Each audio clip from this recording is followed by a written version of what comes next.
తప్పుడు బోధ చేసేవారు నీలో ఉన్నారు, నీ సంఘంలో ఉన్నారు, నువ్వు వాళ్ళని సపోర్ట్ చేస్తున్నావు. అంటే తప్పుడు సిద్ధాంతాలు నువ్వు వినటం, ఆచరించటం, నమ్మటం, కొనసాగించటం, సపోర్ట్ చేయటం కూడా పాపమే. ఆ విషయంలో కూడా మనం మారు మనసు పొందాలి. దాని కింద అటువలనే నికోలాయితుల బోధన అనుసరించు వారును నీలో ఉన్నారు.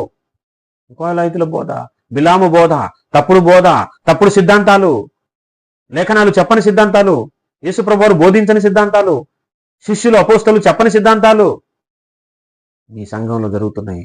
అయినా నువ్వు నిమ్మకు నీరెత్తినట్టున్నావు, సపోర్ట్ చేస్తున్నావు, ప్రశ్నించట్లా, వాటిని నమ్ముతున్నావు, వాటిని కవర్ చేస్తున్నావు. ఇది కూడా పాపం. ఈ విషయంలో కూడా మారుమనసు పొందాలి. ఈ 3 మారుమనసులను కలిపి రక్షణార్థమైన మారుమనసు.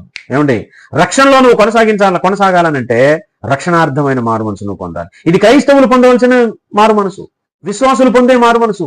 ఫస్ట్ మారుమనసు ఒకటి చెప్పాను కదా, దాని పేరేంటి? జీవార్థమైన మారుమనసు. అది ఎవరు పొందేది? అన్యులు పొందేది, లోకంలో ఉన్న మనుషులు పొందేది.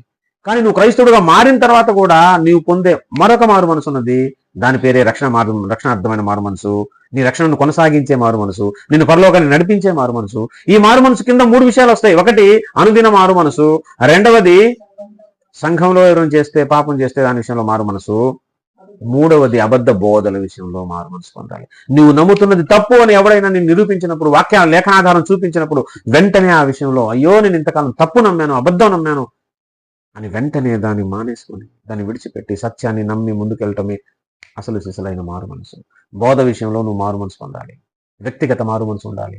సంఘంలో ఎవరైనా పాపం చేస్తుంటే దాన్ని ఖండించేవాడుగా నేను ఉండాలి. ఆ విషయంలో మారు మనసు పొందాలి. ఇది రక్షణార్థమైన మారు మనసు.